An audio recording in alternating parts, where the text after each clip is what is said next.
on Saturday morning, but soon grown-ups were hooked. It's something about the show's wacky humor and zany cast of characters. But who is the man behind the kid? It's no secret that Pee-wee is really an actor named Paul Reubens. But who is Paul Reubens? He's a man who doesn't like to be photographed without his Pee-wee makeup on. And Paul Reubens has never granted a television interview. So the hunt was on for people in Paul Reubens' past who could tell us who he is and where Pee-wee came from. His identity might be a secret now, but was it then? Give me a break! The eldest of 3 children, Paul grew up Paul Rubenfeld in Sarasota, Florida. Paul was very quiet, very serious, highly dependable. Ruth Beisel was Paul's 6th grade teacher at Southside Elementary School. He had such a deep voice for such a little boy. This always impressed me. I just wondered where it all came from. What's going on around here? Susan McGarry was a classmate of Paul's. He was always small, and I remember that he used to compensate for his smallness when he was perhaps teased or bullied by some of the bigger boys by using his mouth. You're a nerd. I know you are, but what am I? You're an idiot. I know you are, but what am I? I know you are, but what am I? I know you are, but what am I? From elementary school plays, Paul went on to perform at Oslo State Theater in Florida and Northwestern University's summer program for gifted students. Elizabeth Rapolsky was Paul's high school English teacher. Most of the time I remember him in his white starched shirt and dark blue pants, belted because that was a rule, socks because that was a rule, and not being a nerd but being a perfectly well-adapted young man. We also found out that besides acting, Paul dabbled in poetry. This one reminds me of Paul and what he's become today. It's kind of ominous. Just like a fortune, I gathered up my youth and then I spent it. And you know, he's reliving it now, I swear. And what about Paul's social life? Well, back in junior high school, he was something of a ladies' man.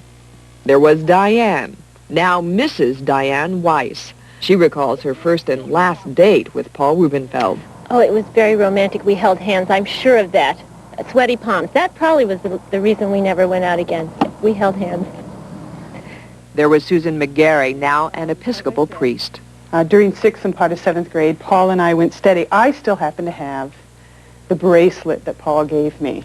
Then in the 9th grade, Paul met a bubbly blonde named Regina Clark.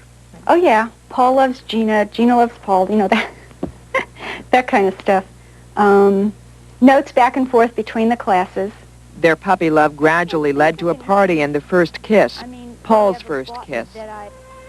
Pee-wee's first kiss. Had my arm around his neck. And he says, "I'm going to kiss you." And I thought, oh, my God, you know, this is great, you know. So, you know, the girls are always more mature at that time anyway. So he put his arm around me, and I closed my eyes. And when I opened my eyes, he had put cellophane across his lips. And I said, "Paul," I said, don't fool around. I said, "Now, do you want to kiss me or not?" See what I mean? I mean, he was funny then. Naked government! Naked government! I think a lot of what he does now evolved, you know, over a period of time. Okay, this right here is a little frog. It's not that funny. Okay, you just, you know, okay, but look, when you turn over, look. Paul always used to make funny noises, okay? I mean, talk in weird voices. Hello, everybody! Not your normal average guy that you would date. I mean, you could not get him to put his arms around you and dance. Fast dance? Never. He would not dance. And, you know, and I used to say, please, you know, I mean, come on, everybody else is dancing, please. So he would act the fool then, you know, get up and be a clown, which was perfectly all right. But, you know, his crazy dance, I swear that's how that evolved, because he didn't like to dance. And now he makes millions dancing like a fool.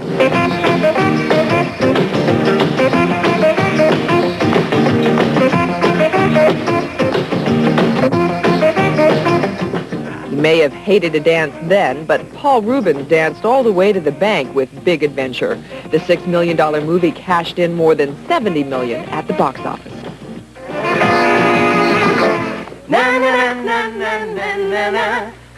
With a sharp eye, you might have caught a glimpse of Paul Reubens before he was Pee-wee. We hunted down this rare footage of a masked Paul on The Gong Show.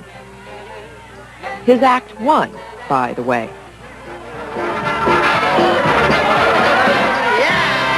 The winner is Katharine Hepburn. This is Paul Reubens playing a high school nerd in the Mork and Mindy TV show.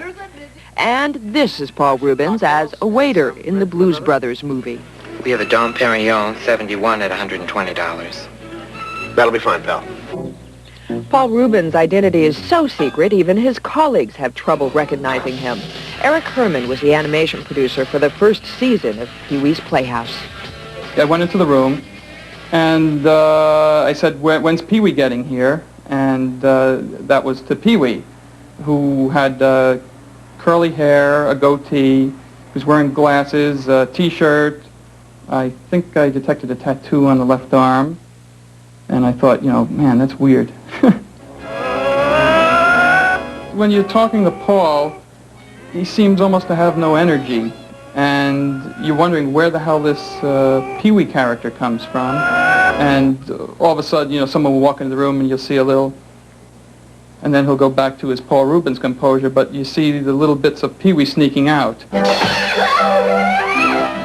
For all its inventiveness, Pee-wee's Playhouse turned out to be the most expensive children's show in history, costing more than $300,000 an episode to produce.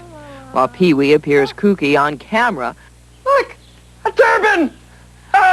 behind the scenes, he's all business. Mike Hartenstein was a high school classmate of Paul's. In high school, he portrayed roles in theater that were serious roles. Today, he portrays a character that's anything but serious. But I think Paul approaches that in the same serious way that he's always approached theater, and I think he's a perfectionist. So who is Pee-wee Herman? His former school buddy, Reed Farrell, now an Episcopal priest, sums it up best.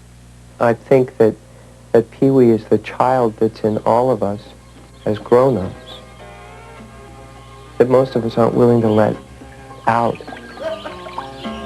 And Paul's found a way to let that out.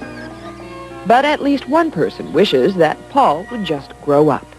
I just hope that I live long enough to see the day that Paul is that serious Shakespearean actor that he always wanted to be.